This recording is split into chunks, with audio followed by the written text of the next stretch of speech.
Andrew McGahan here for SevereMMA here in SBG alongside Artem Lobov. And Artem, since I've last seen you, a lot has happened in your life. Ultimate Fighter, a couple of very good wins, very impressive wins, knockouts all over the place, and then a change of opponent, including for the finale.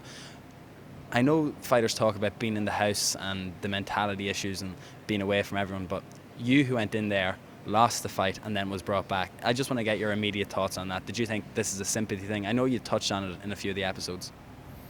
Yeah, I mean, I said it before. I know why they brought me back. Even though Dana mentioned multiple times that it had nothing to do with Conor, and he just was impressed by my performance and felt, I should have been in the house. I still know that the reason that I did come back was because I do know Conor and I am his training partner. I'm not going to deny it. I'm never going to deny the truth. But when I did come back, I proved that I did belong in there. Not only did I belong in there, but I was the best in the house. So, I guess Dana was right. But being in there, I think it kind of shows the whole SBG. We don't care. We'll fight anyone. Supposed to fight Svensson. He pulls out injured. New opponent on a couple of days' notice. Pretty much the perfect story of your career. Artem gets a phone call on Thursday. Can you fight in Liverpool at 170 pounds, please, at the weekend? Nothing would have changed for you. Yeah, I mean, the house is no different from my day-to-day life. If anything, it's even easier. I mean, I always fought everybody, day-to-day on very short notices, except in the house I didn't have any bills to pay, so it was even easier for me. I really enjoyed it. What was it like being in the house with guys you'd fought and beaten before? Made no difference to me. It was all business. I said it to the guys from the start. I said, let's keep it professional. Let's keep the fights for when it matters in the octagon, and let's not make it any harder than it has to be.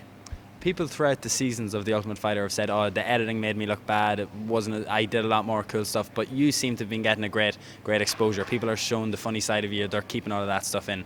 Anything else that we missed from the house that you thought might have got into the series that we need to hear about?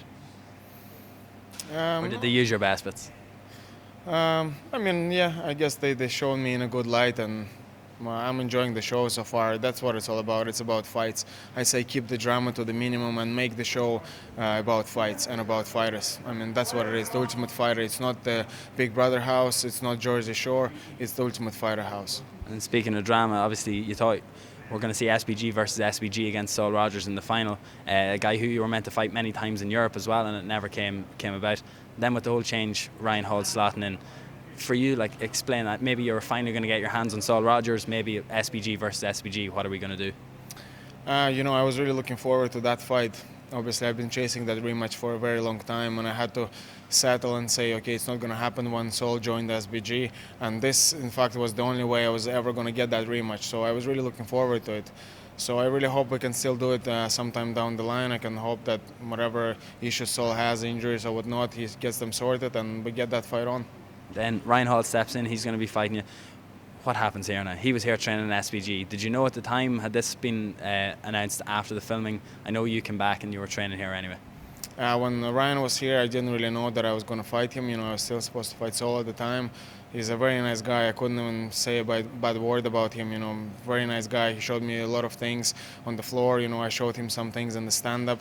So it's going to be a great matchup, and just nothing but respect for the guy. And I really appreciate his skill set and the way he applies it.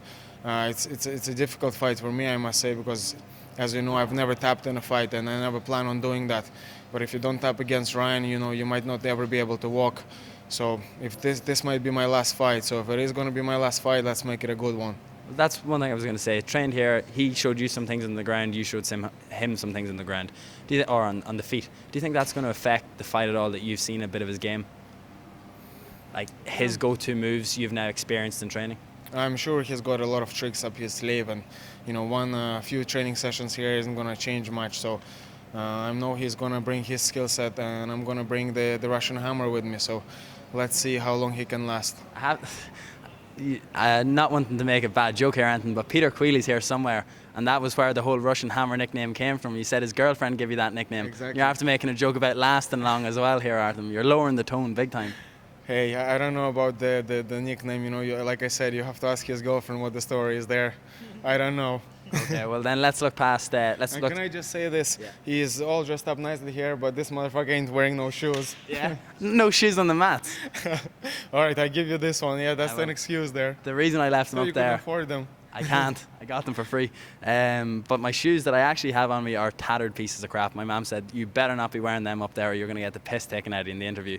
But instead, the socks are going to get it instead. All right, no worries. We'll give you a pass. Finally, then next year, Artem Lobov takes fights short notice, takes fight anytime he wants. Is it going to be different in the UFC? Is there going to be a build-up?